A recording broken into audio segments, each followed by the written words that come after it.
Assalamualaikum warahmatullahi wabarakatuh. Hello guys, welcome back my YouTube channel. Kembali lagi bareng aku, Kadila. Di video kali ini kakak mau bahas pengetahuan dan pemahaman umum TPS. Semoga video ini membantu adik-adik ya. Dan sebelum menonton video ini, jangan lupa untuk like, comment, and subscribe, dan share juga ke media sosial yang kalian punya. Oke, kita langsung aja ya ke videonya. Let's check it out. Kita masuk soal yang pertama tentang pengetahuan dan pemahaman umum. Soal nomor 1, topik utama teks tersebut adalah. Nah, jadi kita baca dulu ya teksnya. Biasanya karena terlambat dan terburu-buru, kamu tanpa sadar makan sambil berdiri. Hayo ngaku. Atau saat sedang menghadapi acara pernikahan dengan tema standing party, seringkali kita memilih untuk makan sambil berdiri. Nah, berarti ini topiknya membicarakan tentang makan sambil berdiri. Oke ya, kayaknya sudah cukup sering kita mendengar bahwa kebiasaan makan sambil berdiri dianggap sebagai kebiasaan jelek. Orang tua kita pun juga kerap menegur kalau tahu kita makan sambil berdiri. Ternyata selain dianggap kurang sopan, makan sambil berdiri juga memiliki dampak negatif bagi kesehatan loh. Nah, dari poin penting dari paragraf kedua itu dia menjelaskan juga bahwa makan sambil berdiri itu merupakan suatu kebiasaan yang jelek dan kurang sopan, dan dampaknya negatifnya bagi kesehatan juga kayak gitu. Kita lanjutkan. Beberapa orang percaya bahwa makan sambil berdiri dapat membantu mengurangi berat badan daripada makan sambil duduk. Dilansir juga dari Healthline, meskipun berdiri dapat membakar sekitar 50 kalori lebih banyak per jam daripada duduk, ini tidak cukup membuktikan teori tersebut. Oke, kita lanjutkan dulu ya. Makan sambil duduk cenderung lebih mengurangi kecepatan makanmu. Hal ini berpotensi mengurangi jumlah kalori yang kamu konsumsi hingga taraf yang lebih besar. Beberapa penelitian menunjukkan bahwa makan lebih lambat dapat mengurangi nafsu makan dan meningkatkan perasaan kenyang. Makan sambil duduk dapat membantu otakmu mengetahui bahwa kamu telah mengkonsumsi makanan asli dan mengurangi kemungkinan kamu makan berlebihan. Oke, nah jadi topik utama teks tersebut adalah option A, tidak boleh makan sambil berdiri. Kurang tepat ya, karena di sini bacaannya bukan tentang larangan tetapi lebih ke anjuran kayak gitu. Yang option B juga salah. Kenapa? Karena secara keseluruhan bukan hanya membahas tentang bahaya, namun lebih kepada gaya hidup. Dan option C, makan sambil duduk lebih utama daripada makan sambil berdiri. Boleh juga, jadi kita simpan dulu ya. Kita lihat option D. Jumlah berkurangnya kalori berdasarkan cara makan. Kurang tepat ya, di sini tuh kontradiksi dengan isi bacaan. Jadi kurang tepat. Yang ke option E, kedua teori tersebut tidak bisa dibenarkan. Jadi jawaban E tidak sesuai dengan isi bacaan. So, jawabannya lebih tepat adalah option C. Next, kita lanjutkan ke soal nomor 2. Kata berpotensi pada paragraf ketiga berantonim dengan kata. Oke, antonim ini sama dengan lawan kata ya. Jadi kata berpotensi berasal dari kata potensi, artinya mampu. Jadi antonim dari potensi itu adalah impoten. Berarti option A menimbulkan, option B kemampuan, prestasi dan berdaya itu tidak tepat. Jadi jawaban yang benar adalah option C. Next, soal nomor 3. Makna kata dilansir adalah. Pada konteks tersebut, arti kata dilansir maknanya sama dengan dikutip. Ya, jadi diambil kayak gabungan, referensi, melihat itu kurang cocok ya. Berarti ini jawabannya adalah option B. Oke, kita lanjutkan ke soal nomor 4. Padanan kata cenderung adalah.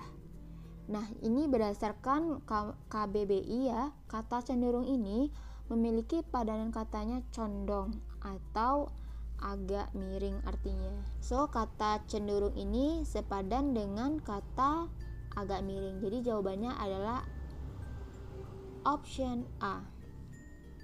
Next, kita lanjutkan ke soal nomor 5.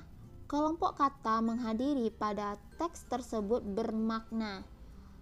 Oke, menghadiri.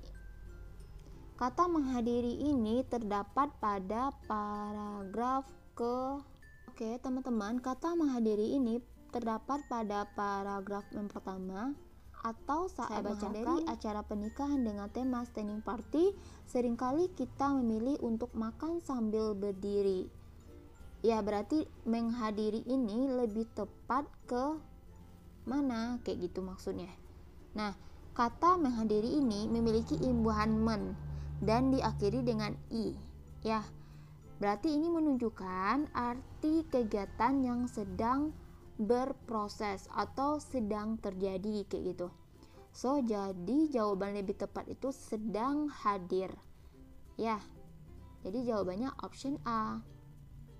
Karena telah hadir, diwakilkan, mewakilkan, dan menginginkan ini kurang tepat. Next, soal nomor 6. Penggunaan kata yang tidak sesuai adalah mengonsumsi seharusnya mengkonsumsi. Oke, kita lihat dulu yang B.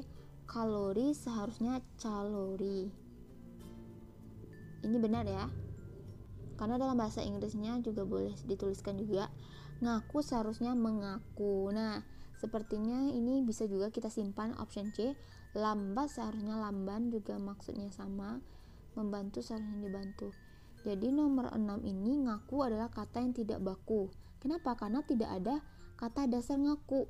Adapun kata dasarnya adalah aku. Jadi menggunakan imbuhan awal men, jadi seharusnya itu adalah mengaku. Jadi jawabannya benar adalah option C. Next, soal nomor 7. Manakah turunan kata yang tidak tepat pada teks tersebut? Membakar, mengurangkan makananmu, kita pun kemungkinan. Oke, nomor 7 itu kata mengurungkan tuh tidak sesuai dengan teks sepertinya. Seharusnya mengurangi. Ya, itu terdapat pada paragraf keempat, yaitu baris terakhir, mengurangi kemungkinan kamu makan berlebihan. Ya, jadi jawabannya B. Kalau membakar makananmu, kita pun dan kemungkinan itu sudah tepat. Jadi jawaban yang tidak tepat maksudnya di sini adalah option B. Oke, kita lanjutkan ke soal nomor 8. Ide pokok pada paragraf kedua tersebut adalah. Oke, tadi kita udah bahas juga ya, kalau paragraf kedua ini menjelaskan bahwa kebiasaan makan sambil berdiri itu dianggap suatu kebiasaan jelek ya.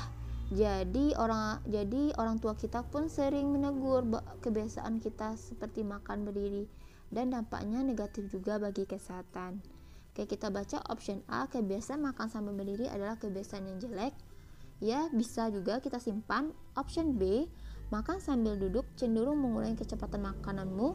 Tidak ada di dalam paragraf kedua. Next, yang option C. Sejak kecil harus dibiasakan untuk tidak makan sambil berdiri. Juga tidak termasuk. Yang D. Tidak ada hasil penelitian menunjukkan bahwa makan sambil berdiri adalah cara efektif mengurangi kalori tubuh. Juga tidak terdapat di paragraf tersebut. Dan option E. Makan sambil berdiri adalah makan sambil berdiri atau sambil duduk tidak ada perbandingan sangat signifikan. Juga tidak terdapat pada teks. Jadi jawaban yang benar adalah option A. Next, soal terakhir. Kata mengonsumsi pada tersebut sepadan dengan kata. Oke, mengonsumsi ini terdapat pada paragraf keempat ya. Hal ini berpotensi mengurangi jumlah kalori yang kamu konsumsi. Jadi kata konsumsi ke sini lebih tepat kepada memakan. Sebenarnya konsumsi itu sama kayak memakan, tapi karena di sini kita membahas tentang makanan dan jumlah kalori, berarti ini lebih tepat ke memakan. Ya, jadi jawaban yang tepat adalah option A. Oke, Oke adik-adik, sekian dulu pembahasan kita kali ini. Semoga dapat dipahami dan diulang-ulang lagi. Kalau ada yang ingin ditanyakan, silahkan aja komen di kolom komentar. Thanks for watching. See you on my next video. Bye-bye.